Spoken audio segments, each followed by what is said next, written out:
Na mtazamaji, imesalia dakika kadhaa kutimia saa 7 saa za Afrika Mashariki. Natumai ya kwamba mchana wako unakuendea shwari. Karibu sana kwenye taarifa hizi za Kirk Adhuhuri. Niite Aida Munzatsi. Mtazamaji, kumbuka tunakujia vile moja kwa moja kupitia mitandao yetu ya kijamii Facebook na YouTube ni Kirk TV Kenya. Mtazamaji, andamana nami kadri muda utakavyoturuhusu. Moja kwa moja sasa, mkutano wa kufungua rasmi mashauriano ya 3 kuhusiana na amani katika taifa la Kongo. Mkutano huo unaendelea kwa sasa. Viongozi mbalimbali kutoka mataifa ya Afrika Mashariki wamehudhuria. Na sasa mtazamaji, naarifiwa kuwa tutavuka moja kwa moja kwenye mkutano huo, nikiarifiwa kuwa kwa sasa Rais William Ruto ndiye anayetoa hotuba yake. Hapo awali ni rais mstaafu ambaye ni Uhuru Kenyatta ambaye vile aliweza tu kuzungumza kwenye mkutano hiyo. Tuvuke moja. 1 billion Africans and vast underexploited physical and human capital. The state of the world behoves us to pull together and pull ahead, the odds notwithstanding. This is why we have taken a decisive position as heads of state of the EAC to do everything possible to find a lasting peaceful solution to this conflict. And I dare say we will not relent. We shall seize every opportunity that comes our way to collaborate in enhancing our capacity of transformative collective action. Towards this end, we shall seek to enhance our bonds of fraternity, purposeful friendship, and strategic cooperation for the mutual benefit of all our people. The security situation in Eastern DRC continues to be a source of great concern. As we welcome the deployment of the East African Community Regional Force, we must recognize that its operational environment remains charged with threats. This demands closer cooperation and greater capacity to collaborate with other regional and international partners to effectively counter the threats that various armed groups and negative elements continue to pose. We are here to emphasize the urgent need for dialogue, de-escalation, and to encourage and facilitate every actor to intensify their pursuit through the effective engagement of regional and international dispute resolution mechanisms. We also encourage regional states to maintain their commitment to existing regional bilateral as well as multilateral understandings. We reiterate the vital importance of utilizing approved frameworks and engaging positively to address all issues, disagreements, misunderstandings, and concerns in order to sustain and enhance mutual outcomes. For its part, Kenya reiterates its unflinching support for efforts that support diplomatic and necessary military solutions to the effective restoration of sustainable peace and stability in DRC.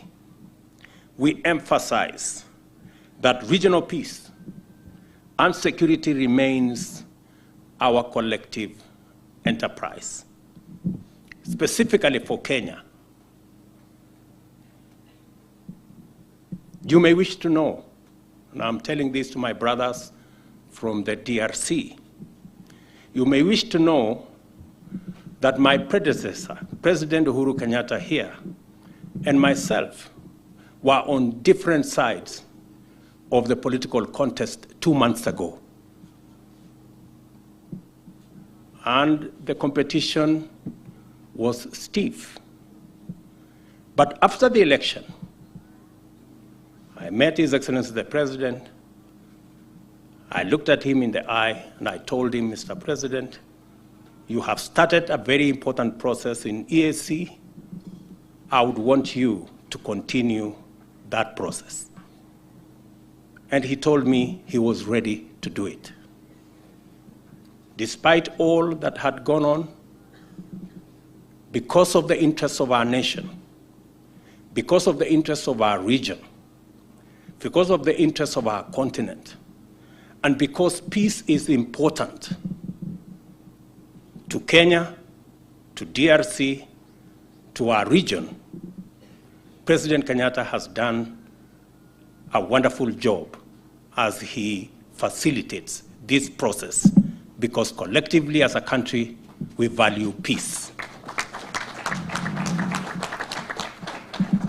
Kenya is firmly persuaded that our well-being and destinies as peoples and nations of this region are intimately and intensely interconnected. Our security, stability, and progress, therefore, is dependent on that of our region and indeed on the rest of the African continent.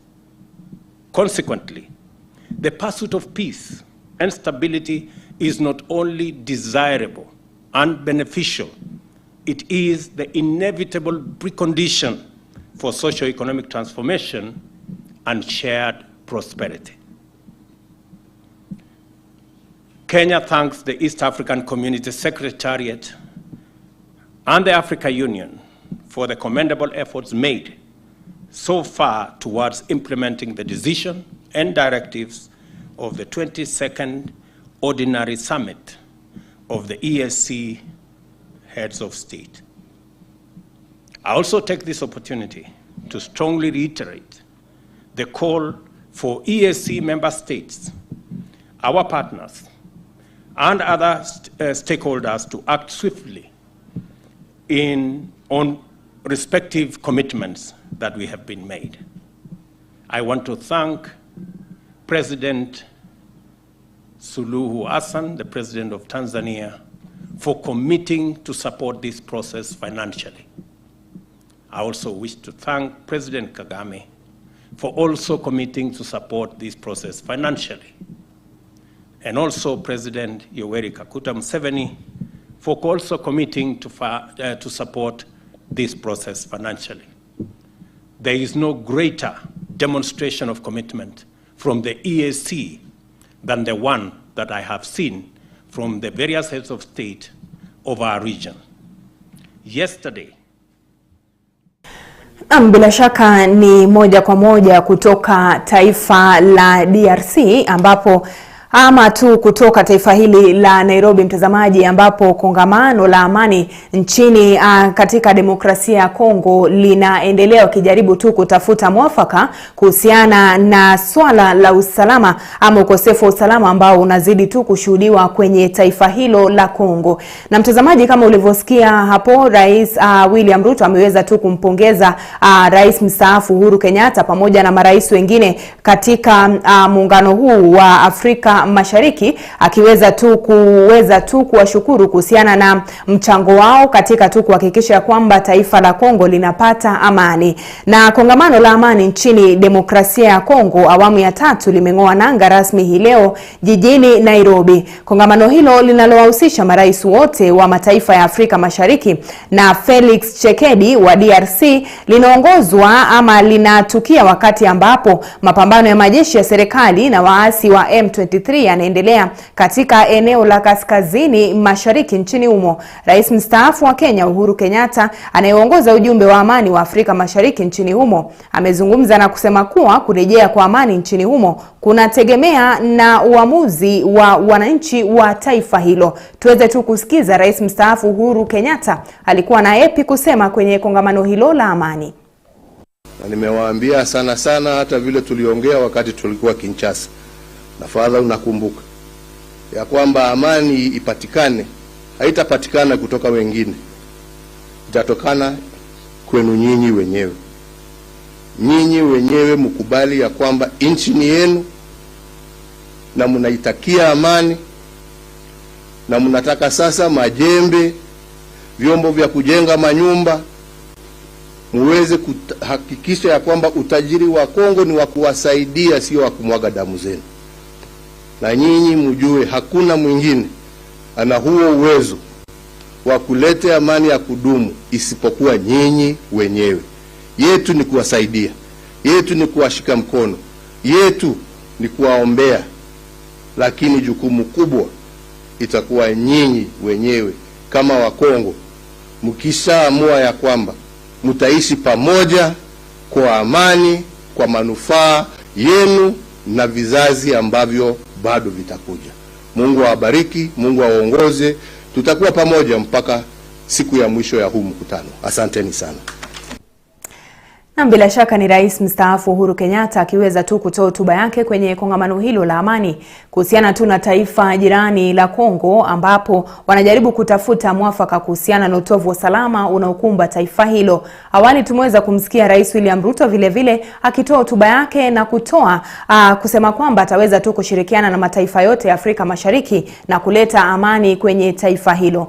Tuachane na hayo mtazamaji, sasa tuweze tu kuangazia masuala ya mitihani ya kitaifa. Na Baraza la Kitaifa la Mitihani NEC limetoa ndege ili kusambaza makaratasi ya mitihani ya karatasi ya taifa ya KCPE na KPSEA katika maeneo mbalimbali haswa yanayokumbwa na changamoto mbalimbali. Katika kaunti ya Garissa, NEC imetoa ndege 2 zitakazosambaza makaratasi hayo ya mitihani katika maeneo bunge 4 ikiwamo Fafi, Balambala, Liboi, Bodhi na Hulugo yanayoathirika na mafuriko, vile vile barabara mbovu.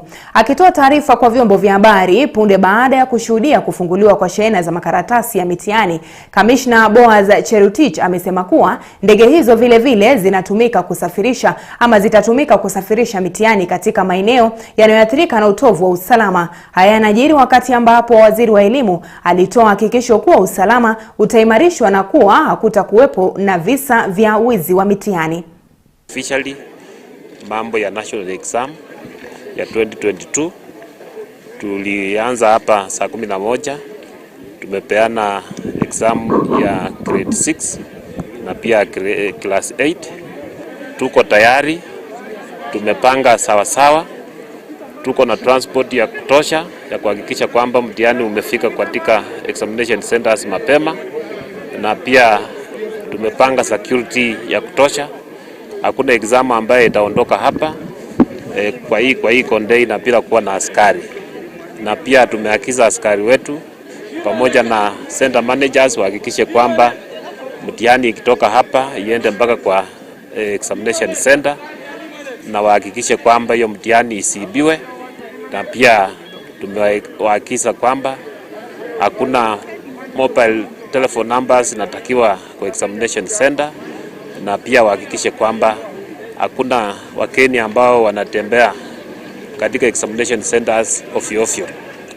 Wala ambao wamekubaliwa kuwa huko ni center managers na deputy wake, na pia askari wala ambao wamepeleka huo mtihani, na invigilators na supervisors. Any other person watakiwa kuwa kwa shule. Na pia nataka niwaulize wala ambao wanatembea wanaingia kwa mashule kwa shughuli mbalimbali, wapatie candidates nafasi leo, kesho na Wednesday, ili candidates waweze kufanya huu mtihani bila interference. Namna vikao vya kusikiliza malalamishi dhidi ya makamishna 4 wa tume huru na mipaka nchini IEBC vinaendelea hii leo. Naibu mwenyekiti wa tume hiyo Juliana Cherera alitarajiwa kujiwasilisha mbele ya tume ya bunge kuhusu haki na sheria JLSC inayoandaa vikao hivyo. Hata hivyo, Cherera ameamua kususia vikao hivyo na badala yake kumtuma wakili wake Apollo Mboya kumwakilisha. Wakili huyo ameomba muda zaidi ili kujiandaa vya kutosha kujibu malalamishi dhidi ya mteja wake, akidai kwamba hawakuwa wamepewa stakabadhi zote kuhusika kwa muda stahili. Part of the request included copies of the petitions received by the National Assembly Main Records Unit on the removal of the current commissioners of IEBC. I'm aware the standing orders provide for a record of all petitions that are received.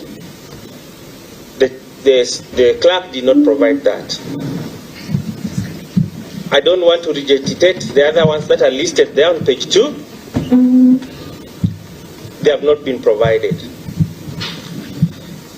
Chairman, on point 2, as you can see,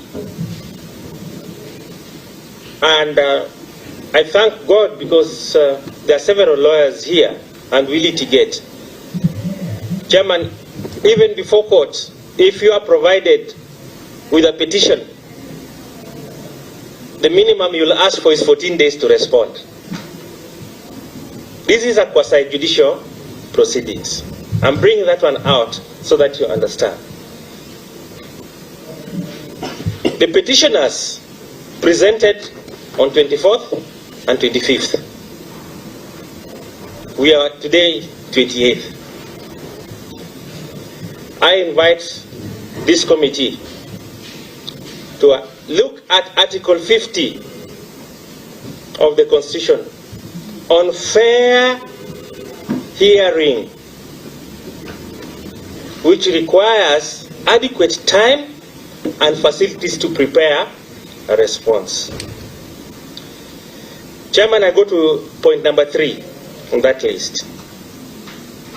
I've already indicated, Chairman, that this is a quasi-judicial proceedings. And there has to be adherence to the rules of natural justice. Yes. And I believe that is not asking for too much. At least that is what the Constitution says. And we can agree on that. We can't disagree on that.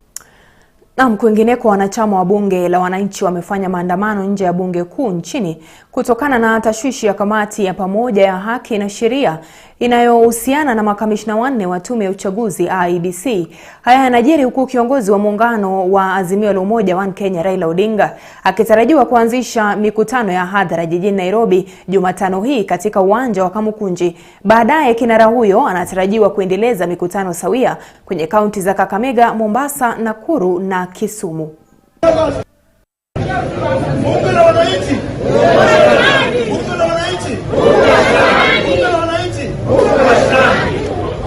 Okay.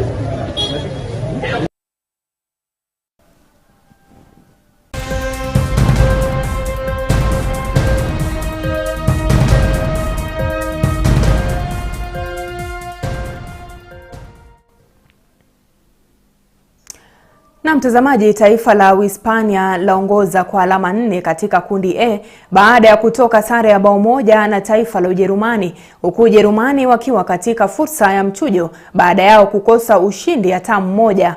Mchuano huo ulijawa na makali kutoka pande zote, huku Hispania wakichukua uongozi kunako dakika ya 62 kupitia mshambulizi Alvaro Morata aliyeingia kama nguvu mpya katika kipindi cha pili. Taifa la Ujerumani liliwapokonya Hispania ushindi huo kwa kuwasawazishia kupitia kiungo Niklas Füllkrug mnamo dakika ya 83.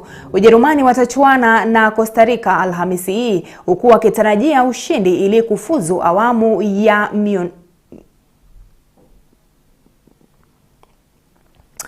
Na kwingineko, Canada wataendelea katika mashindano ya kombe la dunia baada ya kushindwa kwa mara ya pili katika michuano hiyo.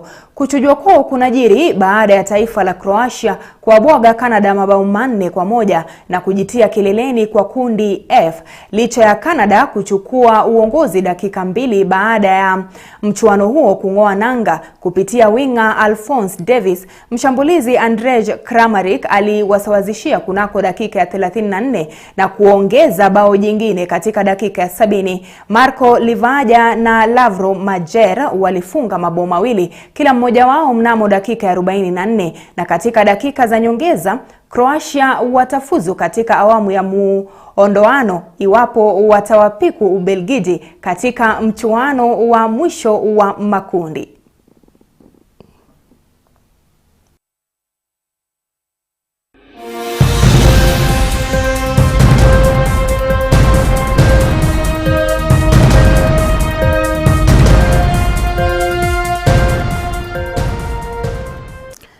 Na mtazamaji, dakika 4 zimekatika baada ya saa 7 saa za Afrika Mashariki. Shukran sana kwa kuungana nami kwenye taarifa hizi za Kirk Adhuhuri. Jina langu ni Aida Munzatsi. Mtazamaji, ikiwa unaungana nasi, kumbuka tulikuwa vile tunakujia moja kwa moja kupitia mitandao yetu ya kijamii Facebook na YouTube, ikiwa ni Kirk TV Kenya.